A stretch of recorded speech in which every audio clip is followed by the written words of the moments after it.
পরীক্ষার খাতায় বা কুইজে ভুল লিখে আসলে পরবর্তীতে দোয়া করে ভুল উত্তর সঠিক করার কোনো উপায় আছে কিনা। আস-সুন্নাহ ফাউন্ডেশন যে এত বড় বড় সেবার কাজ পরিচালনা করে, এত টাকা কোথায় পান? ইসলামে নারীদের সাক্ষী পুরুষের সাক্ষীর চেয়ে দুর্বল কেন?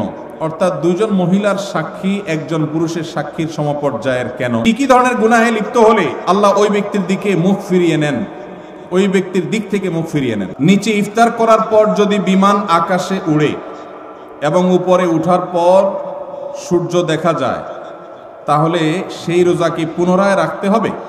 খুবই দরকারি প্রশ্ন, বিশেষ করে আমাদের প্রবাসী ভাইদের জন্য গুরুত্বপূর্ণ। অনেক সময় হজ ওমরাতে গেলেও আমাদের দরকার হয়।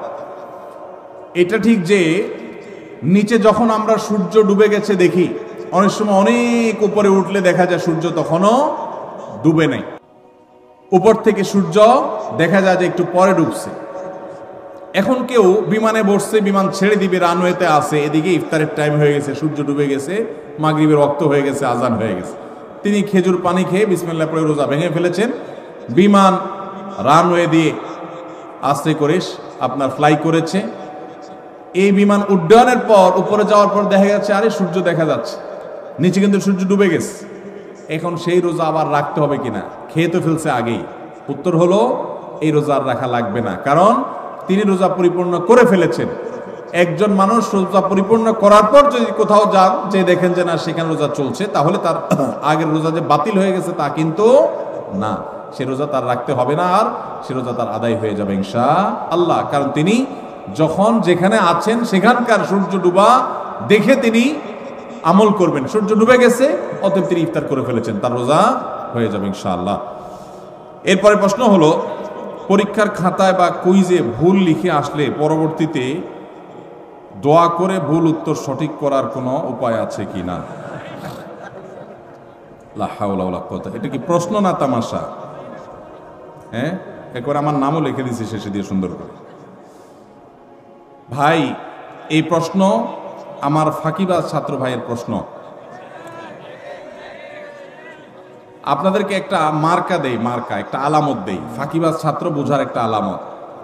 হুজুরদের কাছে যেসব ছাত্র প্রশ্ন দিবে, হুজুর কোন আমল করলে পরীক্ষার খাতা একেবারে ফরফরায় লিখতে পারবো, সহজে লিখতে পারবো, একটু কলম পড়া দেন হুজুর, ফু দিলে জানে কলম একেবারে গুলির মতো চলতে থাকে। এগুলো বেশিরভাগই ফাঁকিবাজ ছাত্রদের আলামত। ভালো ছাত্র যারা, তারা পড়ালেখা করে ঠিকঠাক মতো, আবার আল্লাহর কাছে দোয়া করে যায় পরীক্ষা দেয়, শেষ। আর ফাঁকিবাজ যারা, সে তো জানে পড়ালেখা করে নাই, টোটো করে ঘুরে বেড়াইছে, এই জন্য হুজুরের কাছ থেকে কলম পড়া, এটা সেটা দুনিয়ার ডানে বামে বিভিন্ন পথে যায়। এই জন্য পরীক্ষা ভালো হওয়ার আমল কি যদি বলেন, আমি বলবো পরীক্ষা ভালো হওয়ার আমল হলো পড়ালেখা বেশি করে করা, সুন্দর করে করা, ভালো করে করা। এটা হলো পরীক্ষা ভালো হওয়ার আমল। ফাঁকি ঝুঁকি করবেন আর একটা দোয়া পড়লে সব ফাঁকি ঝুঁকি বাদ হইয়া পরীক্ষার খাতা সব লিখতে পারবেন আর সব পানির মতো সহজ প্রশ্ন চলে আসবে, এরকম কোনো আমলের কথা আমার জানা নেই। ইসলাম অলসদের জন্য না, ইসলাম পরিশ্রমীদের জন্য। নবীজি আল্লাহর কাছে পানা চাইতেন, আল্লাহুম্মা ইন্নী আউযু বিকা মিনাল আজজি ওয়াল কাসাল, আল্লাহ আপনার কাছে আমি অলসতা থেকে পানা চাই। আপনি অলস থাকবেন আর বলবেন আমি শুয়ে থাকবো, আল্লাহ আমার মুখে খাবার পাঠায় দেখ, এরকম কোনো আমল আমার জানা নাই। অতএব ভালো করে পড়ালেখা করবেন তো ইনশাআল্লাহ ছাত্র ভাইরা, মনোযোগ দিয়ে পড়াশোনা করবেন এবং আল্লাহর কাছে দোয়া করবেন, আল্লাহ ইনশাআল্লাহ সাকসেস করবেন। আস-সুন্নাহ ফাউন্ডেশন যে এত বড় বড় সেবার কাজ পরিচালনা করে, এত টাকা কোথায় পান? ভাইরা আমার, আস-সুন্নাহ ফাউন্ডেশনের অনেক কার্যক্রম আপনারা দেখেন অনলাইনে, অফলাইনে, বিভিন্নভাবে।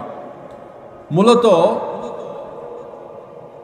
একটা প্রজেক্ট বাস্তবায়ন করতে আমরা যে পরিমাণ টাকা খরচ করি, অনেকে মনে করেন এর চাইতে অনেক বেশি টাকা লাগে। আমাদের দেশে রাষ্ট্রের সম্পদ যদি অপচয় তসরুফ না হতো, তাহলে এই দেশ শুধু রাষ্ট্রের যে সম্পদ খরচ করা হয় ওইটা দিয়েই রাষ্ট্রশূন্য হয়ে যেত, খুব বেশি কিছু লাগতো না। শুধু দুর্নীতি বন্ধ করলে, অপশাসন বন্ধ করা গেলে, অপচয় বন্ধ করা গেলে, রাষ্ট্রের টাকাকে যদি আমানত মনে করে কর্তা ব্যক্তিরা প্রতিটা টাকা চিবিয়ে রস করবে, যেরকম বের করে নিজের পকেটের টাকাটার, ওইরকম রাষ্ট্রের টাকাটা যদি আমানত মনে করে খরচ করত, তাহলে যে পরিমাণ টাকা রাষ্ট্র খরচ করে তাতে রাষ্ট্রের আসলে তেমন কোনো সংকট থাকার কথা না। আমরা ক্ষুদ্র সেবামূলক কাজ করে আমরা দেখেছি যে একটা প্রজেক্টে 20-50 লাখ টাকা দিয়ে কত যে কাজ করা যায়, কত যে পরিবারকে স্থায়ীভাবে তাদের দারিদ্র্য বিমোচন করা যায়, অথচ শত শত হাজার কোটি টাকা চলে যায় আমাদের ছোটখাটো প্রজেক্টে। তো সেইগুলা যদি আমরা রোধ করতে পারতাম তাহলে আসলে টাকা অনেক বেশি লাগতো না। আসন্না ফাউন্ডেশন যে শত শত কোটি টাকা নিয়ে বসে আছে আর খরচ করে আসলে তা কিন্তু না। মূলত প্রথমত আল্লাহর বরকত, দ্বিতীয়ত হলো আমাদের একটা দীপ্ত শপথ আছে, সেটা হলো নিজের পকেটের টাকা খরচ করতে এত চিন্তা করব না, মানুষের দানের টাকা খরচ করতে যতবার চিন্তা করব। এবং আল্লাহর ফজলে সেজন্য আল্লাহ তাআলা বরকত দেন। এবং সেই সাথে যেই টাকা আসে তার সবই হলো আপামর সাধারণ মানুষের টাকা, একেবারে মাছ পিপল, একেবারে সাধারণ মানুষের যে টাকা, সেটা দিয়ে আসন্না ফাউন্ডেশন চলে আলহামদুলিল্লাহ। আপনারা যারা যুবকরা আছেন, এলাকায় সেবামূলক কাজ করতে চান, অনেকে চান কি চান না আপনারা অনেকে হয়তো বলবেন, ভাই আপনার ফাউন্ডেশন থেকে কিছু আমাদেরকে শীতবস্ত্র পাঠিয়ে দেন, কিছু টাকা পয়সা দেন, কিছু আমাদের ত্রাণ দেন, আমরা এলাকায় কাজ করি। যুবকদেরকে বলতে চাই, আপনারা যদি এলাকায় সেবামূলক কাজ করতে চান, আপনার এলাকায় সেই সব সেবার কাজ শুরু করে দেন যেগুলোতে টাকার দরকার হয় না। এরকম কাজ আছে না নাই? আপনার এলাকাতে একটা রাস্তা ভাঙা, আপনারা 4-5 যুবক মিলে সেই রাস্তাটা, ভাঙা রাস্তাটা মেরামত করে দেন শারীরিক পরিশ্রম করে। সম্ভব কি সম্ভব না? আপনি যখন এই কাজটা করবেন, আল্লাহ আপনাকে এর চেয়ে বেশি কাজ করার তৌফিক দান করবেন। এরপরে প্রশ্ন, ইসলামে নারীদের সাক্ষী পুরুষের সাক্ষীর চেয়ে দুর্বল কেন? অর্থাৎ দুইজন মহিলার সাক্ষী একজন পুরুষের সাক্ষীর সমপর্যায়ের কেন? বিষয়টি বুঝিয়ে বললে ভালো হতো, ধন্যবাদ। দেখুন, ইসলামে বিভিন্ন চুক্তি, লেনদেন, কায় কারবার, এগুলোর সাক্ষ্য দেওয়ার ক্ষেত্রে দুইজন নারীর সাক্ষ্যকে একজন পুরুষের স্বাক্ষর সমান ধরা হয়েছে।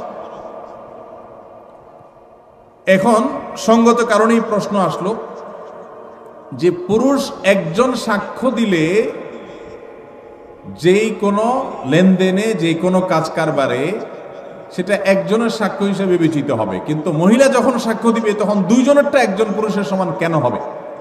মহিলা কি মানুষ না?